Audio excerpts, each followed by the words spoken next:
I don't look at myself as an HR leader or professional. I look at myself as a business leader. And what I try to do is obsess with every little detail about the business, even things that by and large in my day to day aren't at all HR responsibilities. But, understanding retail, understanding our consumer, understanding our margin, understanding the different triggers and levers from a commercial standpoint that we can pull to drive commerce and meet our financial KPIs. At the same time, while you said my philosophy as an HR leader is I don't just stand for the people, I also, stand for the business. Completely true. But the other half is I am 100% all in about the people side of the business too. So it really is that intersect there for me. Today, I'm sitting down with Seve Romero. Seve built his career inside one organization, growing from the early days of being a retail sales associate into the role of Senior Vice President of HR for Finish Line and JD Sports. That path alone is unusual. Most careers today move through a series of logos. Seve stayed inside one business and kept evolving. Different roles, different responsibilities, and different expectations. Along the way, he had a front row seat to how leadership actually develops inside a global company, where people grow into bigger roles, sometimes struggle inside them, and occasionally surprise you. He's also someone who thinks a lot about the intersection between people strategy and business strategy, because in his view, great HR leaders don't just advocate for people. They understand the business deeply enough to help drive where it goes. Seve, welcome. Thanks a lot, Tony. I'm excited to be here today. You've talked about the athlete mentality shaping how you approach work, competition, preparation, attention to detail. When you think about mindset today, where did it first take root?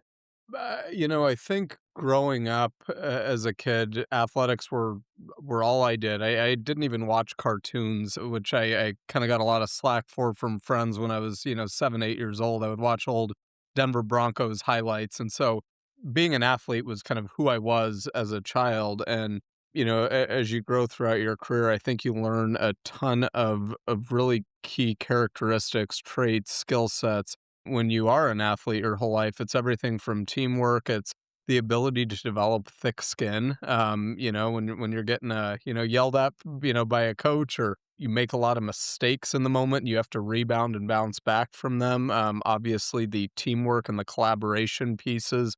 At times you take a leadership role and you're directing others. So all of those sorts of things, I think for me, just more naturally framed who I am as a person, and in particular the competition side. And what I like to the way I frame it in my mind is, while in business I think all those things that I mentioned are really critical, there is that competitive side that I think a lot of people that have that find themselves really successful. This could be everything from driving you to get up and be the first one, in the morning at the office, or work just a little bit harder. But the biggest thing for me is I think the most successful athletes that I've seen, even at the professional level, are ones that really obsess about their craft, and they know every single little detail about the court they're playing on or the field they're playing on. They study the rule books and know even the most odd scenarios. And so when you're in a business role, and you mentioned that intersect between HR leadership and business leadership, to me, I don't look at myself as an HR leader or professional. I look at myself as a business leader. And what I try to do is obsess with every little detail about the business, even things that by and large in my day to day aren't at all HR responsibilities. But, understanding retail, understanding our consumer, understanding our margin, understanding the different triggers and levers from a commercial standpoint that we can pull to drive commerce and meet our financial KPIs. At the same time, obviously, while you said my philosophy as an HR leader is I don't just stand for the people, I also, stand for the business. Completely true, but the other half is I am 100% all in about the people side of the business too. So it really is that intersect there for me, but it comes down to the competition, the attention to detail mindset, and the competition not being with others across the business. I don't mean it that way, but almost with yourself. How can I be better than the day that I was before? What are areas that I'm really good in that I could still be better in? And then what are all my little flaws or big flaws that I can attack each and every day to improve upon? Your career arc is interesting because it largely happened inside one company, and that's less common today. When you look back at the early years, what first pulled you towards talent and people leadership? Yeah, it's a really funny story actually. In undergrad, I was a business management major and I had worked in our stores just really because I loved the product. That's why I started with the company when I was 17 years old, but I knew I wanted to be in corporate. I knew I wanted to be a business leader in my junior year of college, but I had no idea what I wanted to do specifically. And actually that could have worked against me. I got kind of lucky.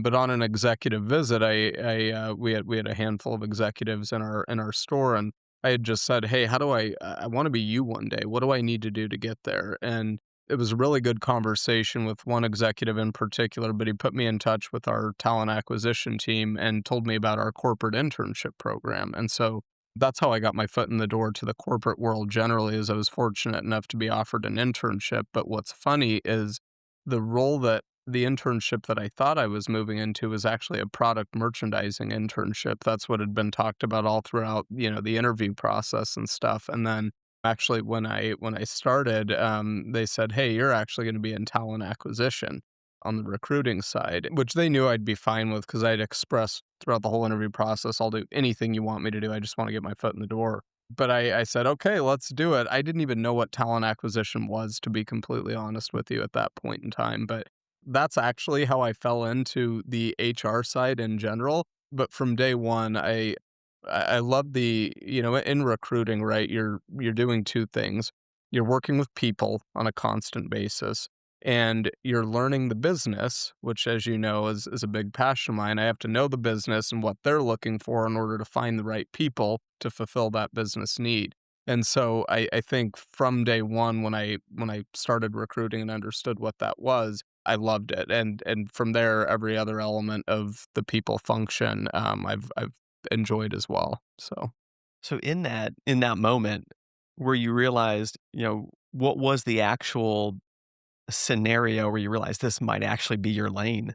Yeah, it was really it's hard to pick just one. I would say when you make your first hire as a recruiter, which I know you know all about, and uh, that's always a moment everybody remembers and feels good at. But almost in every job I've had, there's been kind of a moment where it's clicked. It just randomly at 2:30 on a Wednesday, something will happen, or I'll have achieved something, and I'll say, you know what, I think I'm actually not too bad at this job. And, so I don't know that I can pinpoint a specific moment, but I've had that feeling where in every single job that I've held, where just one day I feel a little click. And at that point on, it's like, I'm really confident in what I'm doing actually now, and I think I'm gonna be pretty darn good at this thing. So that's what I would say, I guess, Yeah. for the moment. Yeah. When you were in the store and the executives were doing their store visit, that executive that you had that conversation with, did you end up staying in touch with them? I did, when I moved to the corporate office, it was one main one, but there were really 2 that I had really good dialogue with that day. Both of them were still executives when I joined the corporate organization for a couple years, and both have since, one's retired, one's moved on, but we've certainly stayed in touch, through local connections. They were longtime Finish Line guys too, so they're still within the network. That's beautiful. I can recall a few moments in my early career that these an executive that I had exposure to where it's still today relevant and I still stay in touch with them. And had Yeah. I not had that interaction, I don't know exactly what, my course would have changed, but I think about that Yeah. sometimes. Yeah, absolutely. Most careers have a moment where someone takes a bet, right? A promotion, a new responsibility, this interaction that you had, a door opening that might not have opened for someone else. Is that the most relevant moment for you when you were in the store, or is there another moment that helped put you on this trajectory of where you have been traversing for quite some time now? Yeah, that was definitely one, and I think the reason why I would say there was a risk taken is while I certainly think, there were probably some boxes I checked in terms of academics and just being an internal and clearly some passion for wanting to do well. I was terrible at saying as I was talking to these leaders what I wanted to do. And in many cases, right, there are tons of other candidates that are finance majors and they just know that they want to be an FP&A, person or an accountant or something. And I had no clue. So they really did take a risk and just putting me somewhere. So that was 100% a big one. There have been several other times throughout my career and, growing relatively quickly has all for me been a product of those who've, put trust and taken gambles and risks. We've had a few big projects. So I actually, while we're based in Indianapolis, I came to Indy, did a year here, and then a year into my entry level role, I was asked to move to Colorado, ironically, where I was born and raised. We had acquired a small running specialty business. And they needed some help with I would say more HR administrative and kind of lower level duties, but we were acquiring a bunch of other small businesses, and so was traveling around the country and doing kind of your administrative M&A slash HR type of work, and one of two people in the entire HR department I was. So, there was a big risk, I think, taken there and that I was gonna be doing things that I had never done before, but they had trust that I would figure it out, and I was always positioned under absolutely phenomenal, leaders, almost all female leaders throughout my career, which, as kind of a sidebar is another passion for mine, but, paving way for gender equity in business and such, for that reason, but that kind of example of somebody saying, "You know what? I think maybe this person's got the right DNA or they've got the right drive and motivation, even if they don't have the technical skill set on paper. I'm gonna take a risk in them," and I would say that scenario has applied in almost every single role I've ever moved into from that point on throughout my career, and I couldn't possibly name all of the leaders that have, made that investment as well as taken that risk. There are too many that I'll be forever grateful for, but that's kind of the common theme there. So after you went back to Colorado to lead the HR function at the specialty running store, what changed after that? So it was actually it was my manager that was the leader of that, and I was, kind of her number 2. For me, it was and this is go I'll circle back around to your specific question, but people ask why I stay with this business and, why haven't I left and moved on, and I've always said 2 things is that as long as I'm able to grow and experience new challenges where I feel like I'm learning new things every single day in my job, as well as, I feel like I still have, growth opportunity, and that as long as I'm, loving the people I'm working with, I have no reason to leave, and that's held true throughout, but even though it's been technically with one organization, we've acquired 3, 4, 5 other businesses in my time, just even locally in the US market. We've also been on the other end of an acquisition where the JD Group purchased, Finish Line close to a decade ago now at this point, not quite, but what I've experienced is while it's been one company, it's felt like 10 different companies, and I've had responsibilities that were at the macro level, with our overseeing support of 18,000 employees. Now it's north of 20, from an HR standpoint. But within that, I've also supported what I would say are mom and pop businesses that operate completely differently than a typical corporate organization. So it's felt like I've worked with 10 different companies in this one time. But what I would say is, back to your question, what happened thereafter and what shaped me that was a really important thing is that you cannot just take a playbook and think that you can replicate that playbook Mm, in other environments and be successful. There are certainly principles, best practices, strategic mindsets that can apply in any business, but you have to look at every single scenario individually and then think about what you're trying to achieve, not based on what you think, not based on what you've done in the past, not based on an HR textbook, but actually based on that individual business and their needs at that given time. And going from this big finish line business to this smaller running specialty business, it was night and day from a cultural standpoint, from a business maturity standpoint. And that was the moment for me when I realized I can never just think that what I've done before is what's going to be successful in this next scenario. mm. Spending a large part of your career now inside one organization, some people see that as loyalty. Others worry it might limit growth. How do you Yeah. think about that balance? Yeah, it is a real, I wouldn't say worry, but it's something I've thought about throughout the course of my career, absolutely. And where I think it can work against people that choose to just stay with one business forever and that still want to be marketable and grow is if they get stagnant, they stay in the same position. It's a company that is maybe at a maturity state where they're not evolving a lot and you look up and you're simply doing the same things every single day that you have for the last 5, 10 years. And that's never been the case for me, right? So while on paper, certainly it's one business, like I mentioned, I've held so many different roles. I've worked with so many different, subordinate businesses within our whole company umbrella that I feel like there's a story that not that I've created, but because our organization is so phenomenal that I've been fortunate enough to be on the receiving end of so many different experiences. And so for people in that scenario that love the business they're working with and wanna remain with that business, but also don't wanna be stagnant or kind of be even viewed by the outside world as less marketable one day because that's all they know, they need to challenge themselves to seek out new experiences within the four walls of their business.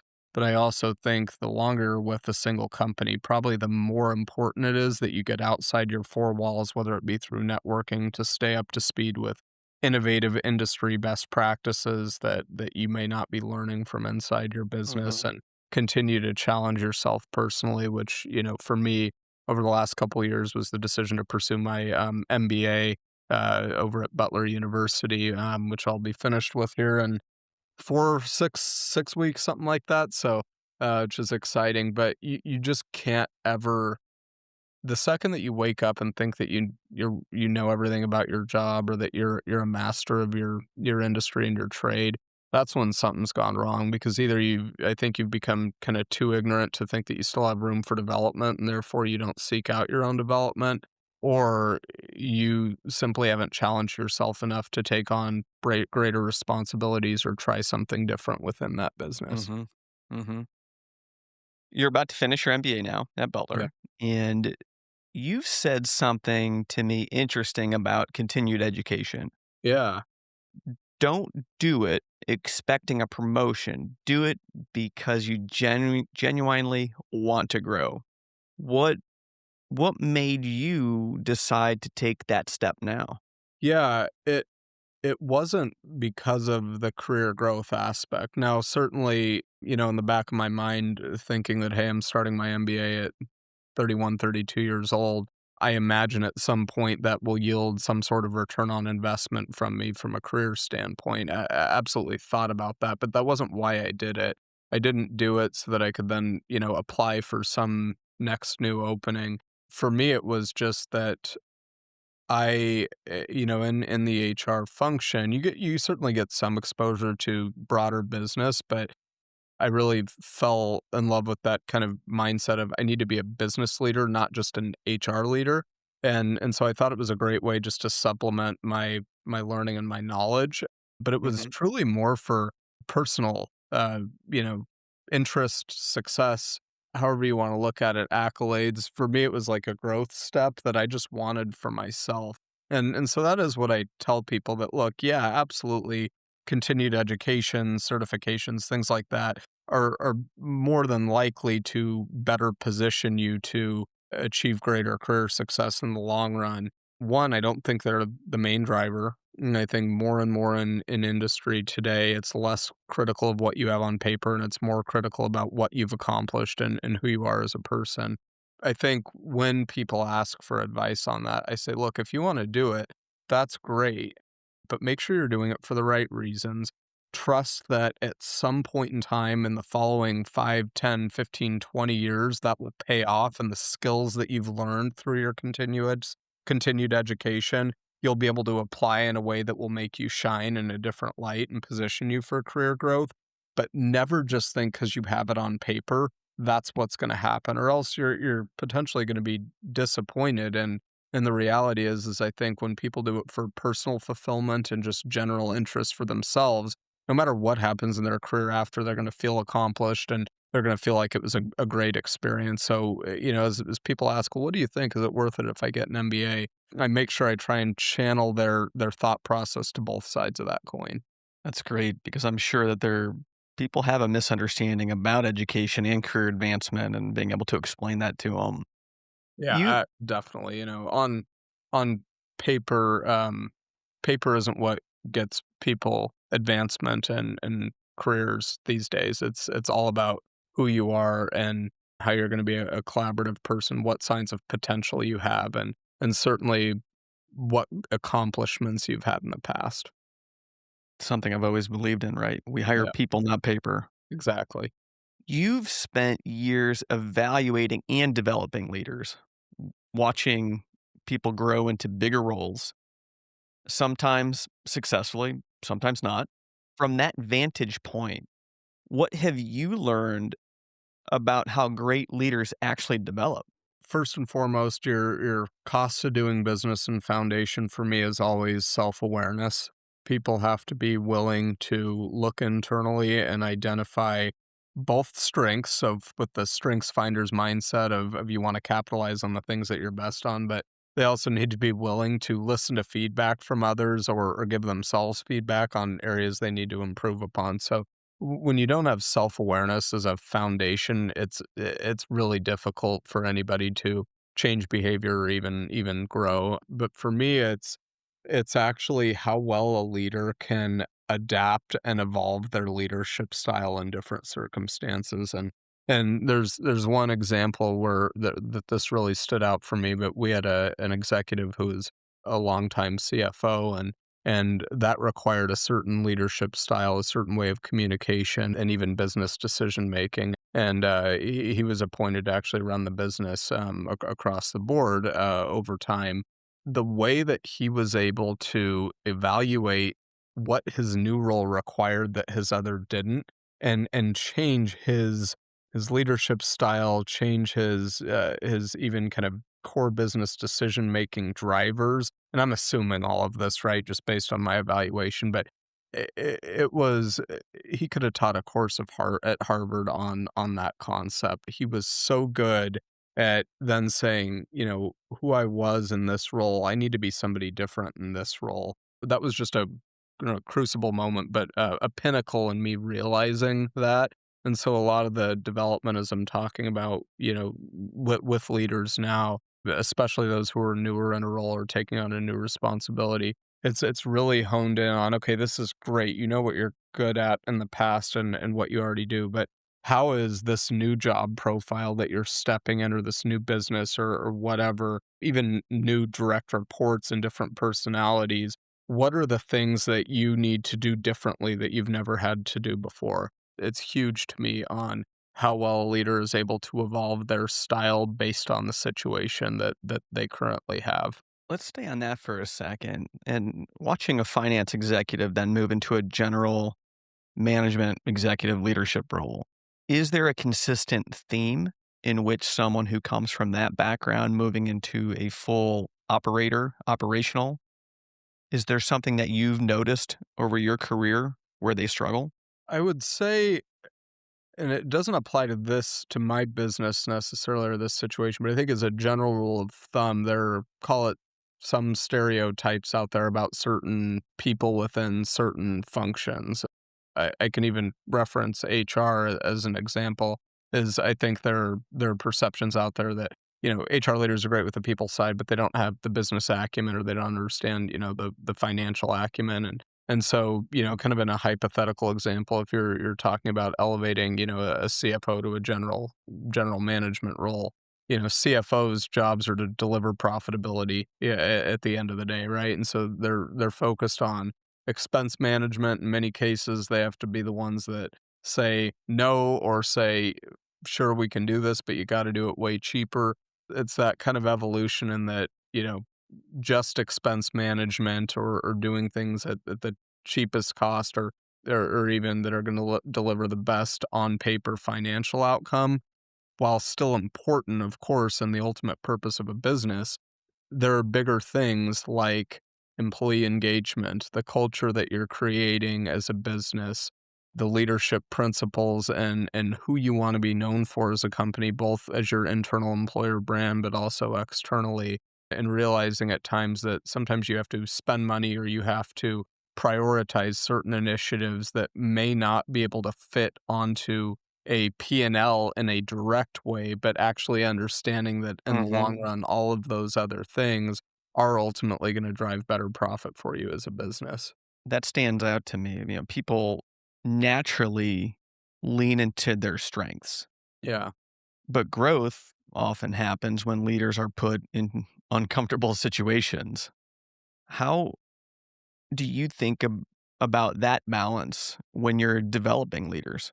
Yeah, you've gotta do it, and I think we would all say that you can read a textbook, you can listen to a lecture, you and I are both golfers, so I mean, you can watch all the golf videos that you want in the world, but nothing is ever really gonna click for you unless you do it. And I actually think people learn more from trying and failing and then trying again than they do just being successful at something off the bat, right? So at some point when you're positioning people to take on a stretch, one, you have to tell them or you have to be comfortable with the fact that they may fail or they may not deliver something in quite the quality or manner that you would have if you were doing that. Two, you have to make sure that they feel safe to fail or to really struggle through something. You need to sometimes I'll tell people, "Hey, here's what the next year is gonna look like and this new job. Here are your priorities.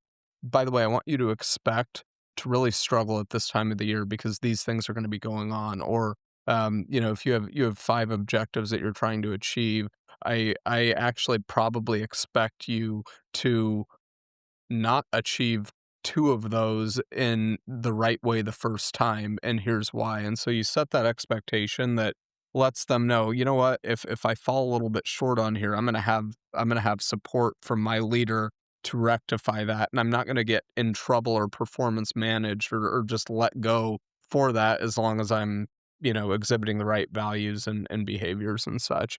And then third is you have to let go. You have to let people find their own ways of achieving the ultimate outcomes. You have to let them try something, and even if you have the foresight to say, "Oh, that's probably not going to work," sometimes you just got to let it go and let them realize that because that's how they're going to develop in the best way. And you have to find that balance with also mitigating risk to, the business too. Obviously, you can't enable people to go too far down the right path where it's gonna have some sort of detrimental impact on the company or the people. But there is a big balance there. Hmm. When do you encourage someone to lean harder into their strengths, or when do you push them into unfamiliar territory? Yeah, it's really important that people lean into their strengths in new situations, especially in high urgency, high impact moments, right? When there's a key initiative or deliverable that needs to be executed within 30, 60 days. You don't necessarily have in that short of a window the ability to really develop somebody on a brand new skill set or kind of completely transform the way they work within that short time frame. And so to me, that's when you help underscore their strengths and say, "Look, to get this thing across the line, not necessarily gonna teach you this brand new big thing that'll come in a year's time as you develop, but actually you need to channel these skill sets which you've so successfully exhibited throughout the course of your career, and here's how you can do that within this project, right? And then I like to think of the gaps in knowledge or the areas of opportunity or weaknesses, however you want to word that. By and large, those are going to be longer term things that you want to kind of keep in the background and obviously have a lot of focus on developing and growing, but you can't expect those things to change overnight. So that's when kind of more immediate always lean into strengths. Then in the long run, work on those gaps and areas of opportunity while still always making sure you're not leaving a valuable tool that you have in the background, but you're always utilizing those skill sets in parallel. And that's how I'll look at development planning for leaders. That's how I'll look at even positioning when they're taking on big projects or new initiatives. I try and bring those things out and make sure that they're thinking about those concepts in the course of their growth. Hmm. You said something there I think is important. HR leaders often talk about supporting people, but they also have to support the business itself. Why is that distinction so critical? Yeah, and I don't at all, intend to generalize because 'cause I've met, I think all leaders, again, we all have different strengths and gaps, and myself included. So you can't just kinda put anybody in one box, but naturally, when the majority of your job and what you're accountable for is on that people and culture side, you tend to have a little bit less accountability for direct accountability for the results of that business, right? I'm not being measured on my performance on the gross margin of our product, as an example. I think for me, it's the leaders in those people functions, or in a people function, they should, and even the reputation that you want from everybody that you serve in the entire organization, from your executive team down to the most entry level role in the business, is, you absolutely have to be known as the people person. It's not at all about downplaying that piece of it. You need to stand for your employees, you need to stand for both internal and external, the generations and what they're seeking in an employer, and you have to make sure that your strategy caters to that. And again, where I have seen some misses, I feel like in the course of my career, or even just in conversations at networking events, is all HR leaders, or a lot of them, thinking that, which is great, and you have to. But sometimes the missing piece, though, is that at the end of the day, we all work for a business, right? And so you have to have a really good balance, and that you're not always 100% doing only what's best for the employee. Sometimes you have to make the tougher decision that, is actually better for the business at the end of the day, and that's ultimately who you're employed by. To me, it's actually when you do have to make a decision that is maybe more business friendly or better for the organization and maybe not as good for the employee, you have to be really good at explaining that and just being transparent, open, and honest with your employee population about that, and say, "Gosh, we would love to take this example. Benefits costs go up every single year, right? And the cost that the companies have to spend on benefits, and sometimes, right, the better thing for the employee would be if the company just absorbed all of that cost every single year, and the employees' monthly premiums they had to pay just stayed the exact same year after year. Well, the reality is that has bigger implications if a company always did that, right? Sure, the company could cover maybe the extra benefits costs, but you know what? That could mean that then they don't have as much money to invest in development programs for the employees, or because we're maybe not as profitable, then we're not paying out as big of bonuses, or your annual salary increases might have to be decreased. So it's really important that when you're making those tougher decisions, that you are just transparent and clear to the employees that, yeah, you know what, on this one, we need the employees to pick up a bit more of the cost here, or at least split that cost with us, but we're doing that so that we don't compromise the integrity of other key important initiatives that you're really interested in, and you want to be premium offerings as an employee as well. So You can't ever think of yourself as being only on one side. I'm not only what's best for the business. I'm not only what's best for the people. You have to find that medium and that intersect. Yeah. And that's what separates HR leaders who truly influence the business from those who remain kind of that functional specialist. Yeah, I think so. Yeah. You've had a front row seat to senior executives operating under pressure, different personalities, different styles. What have you learned watching these leaders at the highest level? I think outcomes matter, as simple as that sounds, and it's something that, you know, when you can get a really long way in your career by being the hardest worker, absolutely, but at some point that's the cost of doing business or the cost of getting your foot in the door. When you're at a certain level, it's like, okay, everybody's hard workers, everybody's getting up early, everybody's, potentially putting in longer hours. Everybody's pretty smart at this level. So ultimately it comes down to delivering outcomes.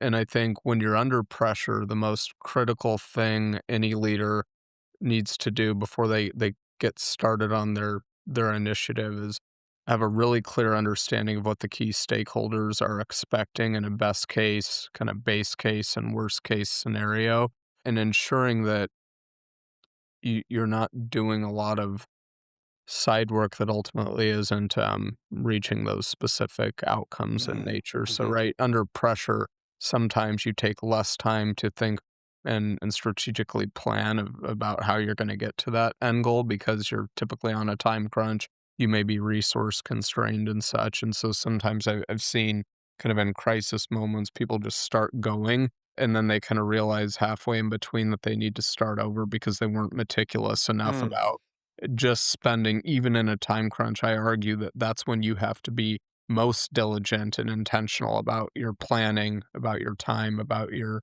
resources. So I think those all seem like pretty basic concepts, but when you're in the moment, what good leaders I think do is they help make sure those around them or those who are working for them don't lose sight of how important those things are in that moment, that planning piece to get those outcomes. hmm. What tends to separate ones who grow into the role from ones who plateau?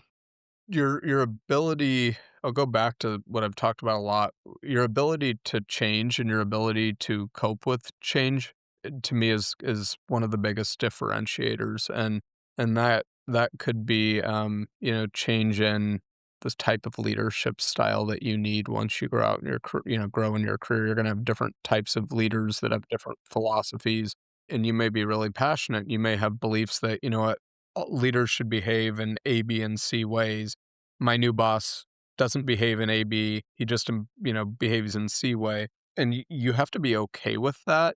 And you have to be really good at managing up and just be adaptable and give your leadership team grace and that not everybody is going to be exactly who you want them to be for you or for your business and acknowledge that we all have, deficiencies in that. And so, your job as you're growing throughout your career is not only to be more flexible with different leadership styles and personality styles, but actually you can be influential in either helping that person kind of improve in those areas, or in some cases, that's a gap, then go grab it and fix it yourself, or you be that person to fill that gap.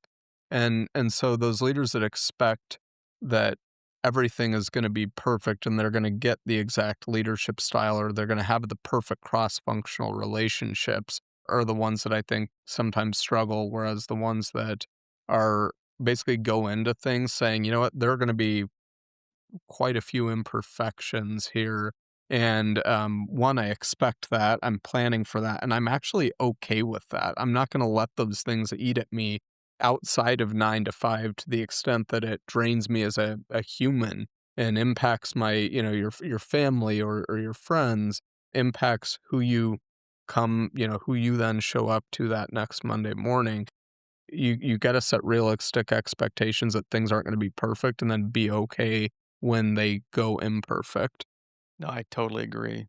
You're about to move to the UK for a global role in talent development. Yeah. New geography, new scope, different chapter. What made you say yes to that opportunity? Yeah, the same reasons I talked about why I've stayed with the same company for so long, right? It's going to be a huge challenge. I haven't been in my current role even for a full year now, but it was a good opportunity that again somebody is within the business is willing to take a risk on me to try and achieve. But I'm doing it for personal and for professional reasons, right? My kind of life priorities as I've met my better half and current fiance, Kate West is her name. But, before it was kind of like career is my number one, two, and three priority. And while career is still incredibly important to me, being the best husband that I can be is my life priority now. And so, I have different factors in my decision making than I did, call it, 3, 4, 5 years ago. But on the career side, again, I don't really have global experience at this stage. Now, I've done work with global teams and such, but I've never really had ultimate accountability for global initiatives. I've done certainly work in this space throughout my career, but this is actually a little bit more narrow scope that's going to require me to go deeper into some areas that I haven't gone as deep in before. So, I go back to I'm really happy and satisfied with my career and organization as long as I'm challenged and I'm learning new things. So this checks those boxes certainly from a personal development standpoint. But at the same time, it's really important to me that I'm also helping the organization I'm with because this company has given so much to me that it is my job to give back in every ounce that I can to the business. And so I think there's a real opportunity here to make some more macro, change for the better for the people of the company and help drive organizational performance. So that broader reach is really attractive to me. But then, back to the personal side, I've been to Europe a couple times. I absolutely love learning and experiencing different cultures and in particular, the United Kingdom is one of my favorite places on earth, and that's where I'll be. But my fiance Kate has also traveled abroad and has had aspirations for kind of her whole life at different phases to, hey, let's live somewhere else for a little bit. The intersect of those two things and her desire and her personal comfort and wanting to take a risk together from a personal standpoint, knowing how much we're going to grow and develop from a cultural standpoint, from just a new experiences standpoint. The sum of all those things, and in particular, her excitement and interest to do this were made it a really easy decision. It's a team adventure. Yeah, absolutely. Yeah. Was there any hesitation before making the decision? Absolutely. Absolutely, and, advice I always give, I had to turn around and give myself is I always tell people, especially early in career, just say yes. Don't, like, somebody asks you to go do something, you can always go back and do what you did before, but you may not always have that opportunity to do what you're being asked, so just say yes to every opportunity that comes your way, and eventually you're gonna find yourself in a good place. So, yeah, I mean, again, there are a ton of things that I want to accomplish within my current role that I'll be out of role before I'll have the chance to see through. I am so passionate about the people that I lead and just the people that I support in the US business that it is going to be extremely hard to leave that behind for a period of time, and I'll make sure they all know that I'll be there for them anytime they need to pick up the phone and we'll still support the US business in my role, but that part's gonna be really hard, and so I started thinking about those things, and it's like, well, I'm getting married this year, and I'm finishing my MBA, and so, like, is this really the best time? There's a lot of newness happening, and again, my fiance, when she was the one that was like, "Hey, we should do this thing," that made it really easy for me to take my own advice and just go do it, right? That's So, beautiful. That's yeah. beautiful. I mean, life is about making memories, Yeah, and yeah, it's something 100%. I've also got to remind myself because it's easy to get into our routines. It's easy to be very, comfortable in the little unknown at stages of Yeah. our life. It is, and you know what? I'll make one more comment on that because I think this ties back to the question you asked me earlier about developing people. While I mentioned that I'm kind of like one of my biggest things I'm worried about, say, is my current team that I support and lead. Right? They're amazing. They're ready to take on more. I always actually say that people learn the most when their boss is out of the office. they're covering for meetings they're not normally in, boss takes a leave of absence or goes on a vacation or something like that. That's when people learn the most, and so I think I keep telling myself that and that, when I take this new opportunity, what that's gonna create is challenges for people that they don't have today in my function and, people department, and so I know that they're gonna grow and be even better, probably in a slightly expedited way in my absence than they would have had I remained in role. So Mhm. that's something that, that actually really excites me and I know is gonna be, best for them as they grow, and as I mentioned, they're phenomenal and they're ready. You've said something there I like. Take risks, try the unknown. That's easy to say, Yeah, harder to live. it is. When you look at your own career, how important has that mindset been? Oh, it's critical and it's everything, the other we're a kinda couples with another piece of advice I always love to give is stop complaining about issues within your company and actually go fix them. Like, go be the one that does it when you see a gap in an opportunity, especially when you're in leadership. You're no longer like an employee of the company. You are the company itself. So, if there's something you're not happy about, don't kinda sit back and wait for somebody else to fix it. You go fix it yourself, right? And I think that same mentality applies a little bit to your question there, that if that makes sense. Yeah, that reminds me, early in my career, I had lodged some complaints to my CEO, Steve Goodman, when I was working in Silicon Valley. And he looked at me, he goes, "You can complain as long as you come to me with solutions." Yes. And it's always stood out in my mind. I love that, and that's why, because again, sometimes it's people asking you to do things or, that somebody leaves and you're kind of naturally up next, and so you're selected and asked to go take on something bigger, and that's when I say, "Hey, take the risk, say yes no matter what, and just go do it." But sometimes those opportunities aren't always there, and you have to go grab new things, and you have to say that, "Hey, you know what? I know that, in my current job, I'm responsible for compensation, but gosh, we have some areas of opportunity in our benefits side. And so, you know what? I'm gonna kind of work in a good way without overstepping or anything like that. But I'm gonna, just ingrain myself into the benefits world a little bit and see if I can start to partner with that leader to layer in some ideas and maybe take on some stretch assignments there, right? So it's like it's you have to one say yes to risks that are presented to you, but sometimes you have to go take your own risks, even when they're not apparent in front of you. And how do you decide when a risk is worth taking? You gotta make sure you're doing it for the right reasons first and foremost, right? And when you're working for a company, you need to do it for the betterment of the company or the betterment for the people that you're supporting. When people start to take risks and do things to boost themselves from a personal standpoint, that's when I don't like that, and that's when I think that your motivators are right. I'm always one of the leaders that I have is really big on the intentions of people and like what are their ultimate intentions, and so I think that's what it comes down to, certainly. And when you're going to take a bigger risk, then that means you better have a bigger risk mitigation plan to go along with it. So, if you're going to take a big risk and you think that the outcomes could potentially be detrimental in some sense and you don't have a plan of what you'll do if that Mhm. happens, then that's when you gotta pull back. And certainly, I think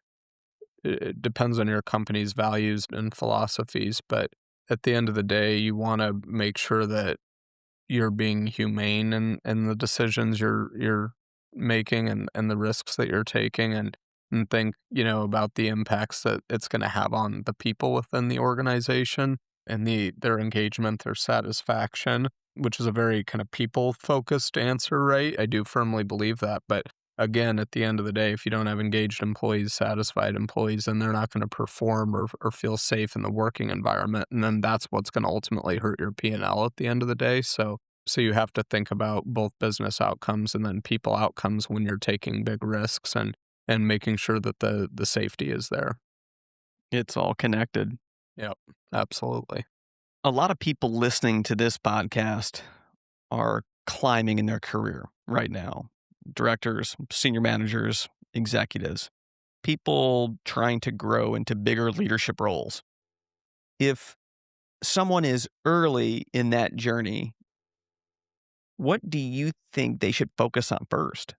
Humility is a huge thing, and being comfortable to say, "I don't know," or "I need to be taught that."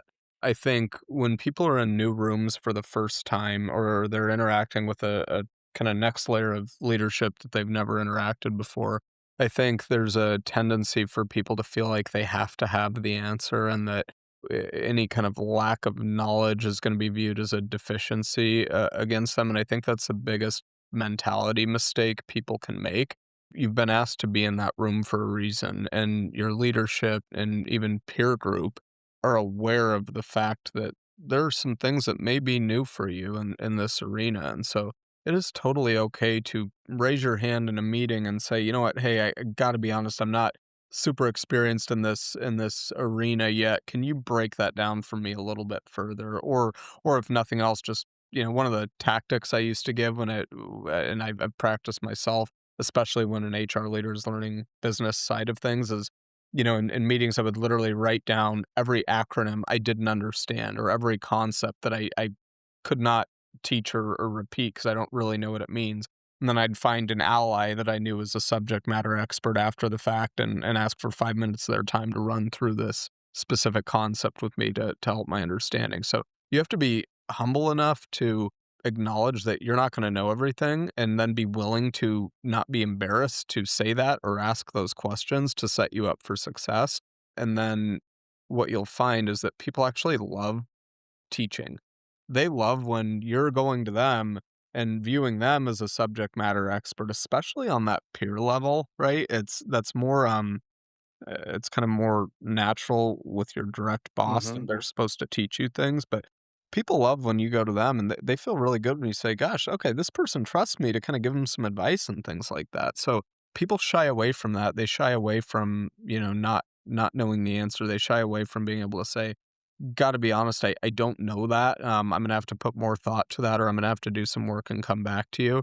So to me, getting comfortable with what you don't know and being okay with that is the most important thing when you're rising in your career. Mhm. And what do they tend to misunderstand about how careers actually progress? Being really, really good at your job doesn't necessarily mean you're gonna be really, really good at your next job. I think and you see that most when people transition from a technical expert or a subject matter expert into a leadership role. And, I always say that the higher you get in an organization, actually the less important that it is that you know how to do that tactical item.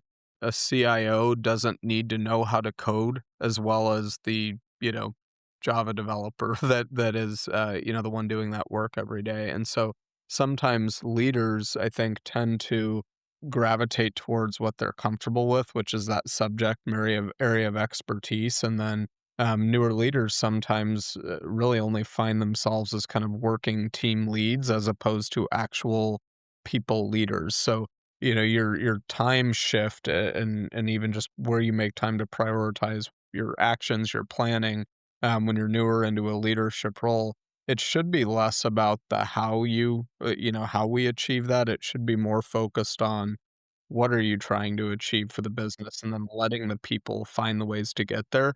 And you really have to work on developing your own people leadership success. You're not just giving directives and managing the workflows of others. You should be obsessing about what are each team member's motivators and how can I get them to understand the different ways of working or what's gonna help them learn a new skill set. Like as a leader, those are the things you should be thinking about more than you should be thinking about what's the specific code type that I need to be writing or what's the best technical solution on how to bring something to life, right? So that's I think the biggest growth thing is that, newer leaders sometimes don't realize that it's less important that they know those technical details. It's actually more important that they start to learn how to engage, influence, be a trusted partner, and help others reach their utmost potential. It's the separator, at least in Yeah. from what I've seen, it's very frequently in an organization where they'll take their top salesperson and then move into a sales leadership role. And that's not always the right role for that, like you said, a Yeah. subject matter expert or a technician. So I think that's a really good way to look at it, Sevi. Or they take that risk, right? And they don't then realize that they need to spend a ton of time developing that person as a people leader, right? And sometimes, yeah, your best subject matter expert may be the best one for that job, but I think leaders sometimes forget that they need to teach sometimes even the most core basic principles of leadership to that really high performer to make sure they're successful. To me, it's as much on the leader that's making that decision as it is that new leader themselves. Mhm, mhm. You've built a meaningful career inside, like we've been discussing, one organization, and now you're stepping into a new global chapter. When you look back so far, what are you most proud of? 2 pieces for me, the people that have grown around me, above me, beneath me, alongside of me, kind of forget managerial hierarchy there, but I'm so unbelievably proud of how our organization and the people within it find success as well as how they navigate their way through tough times. And so that's so maybe canned and just simple, but it is true. Like I'm pleased with the outcomes, but I'm more impressed and proud of how people achieve those outcomes. So that's one, and then the other piece is the way that the people that I work with every day in the people department, and I'm fortunate enough to have led, how they grow, how they evolve, how they hold themselves to higher levels of accountability, how happy they are with their job, certainly, but also how highly they perform. I'm really, really proud of that. But then in turn, and there's still a lot of work to do. And I think the second that an organization thinks they're the perfect employer, then they've gone off the deep end. But to me, it's the impact that we get to make on every single person in our organization each and every day, and in our retail stores and the people that are closest to the customer doing the hardest work to make the registers ring each and every day. There are decisions that I can make that impact that person each and every day. And we don't always make the right ones, but the ones that we do make and that do have that long, long impact on people, to me is something that I'm really, really proud of. And that's not a personal pride. That's a pride of everybody in our department, our leadership team, and certainly all of the leaders that I've grown up with throughout this organization that have made sure that that was the priority of what we do as a department. When you think about the next phase of your career, what kind of leader do you want to become? I want to be known and become a leader that has a better cultural awareness and understanding of things on a global scale, right? I mean, this is a global role, and I think for me, I've learned a thing or two about how U.S. culture and what are employee motivators and things that trigger people to deliver the utmost performance in the U.S. and certainly even kind of within one US kind of business model and business culture, but I want to become a leader that understands how companies from a business perspective have to operate differently in, different regions across the globe. So again, it's like that business learning, like, what works for the American consumer is certainly going to be different than, what works for the consumer in Australia, Spain, or England.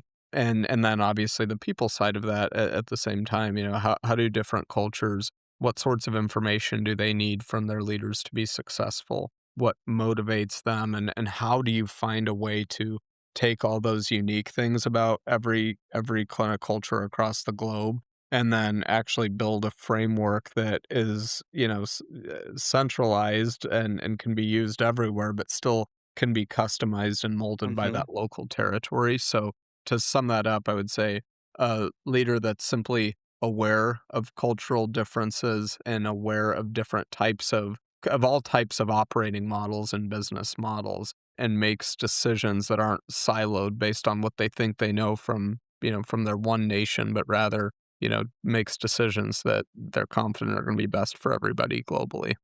Beautiful self awareness. Oh, thanks. Sevi, this was great. I appreciate you taking the time and sharing your perspective. There's a lot here for people who are trying to grow and figure things out along the way. Excited to see what's next. This next chapter looks like for you. Thanks a lot, Tony, and I appreciate the opportunity here, and I'm excited to listen to your podcast, and I think this is a really good conversation because I know we share a lot of the same philosophies about understanding a business, and to the listeners out there that need talent, I would highly encourage you to hit Tony up because, like me, I think he does a really good job of listening and understanding your needs and not trying to provide his own playbook to find the person he thinks is best, but rather, is the guy that's going to listen to your needs and go out and get that done based on what you want. So, Tony, appreciate the chat and love that we have so much alignment on so many philosophical business topics. I appreciate you too, and thanks for the kind words, Sevi. Absolutely.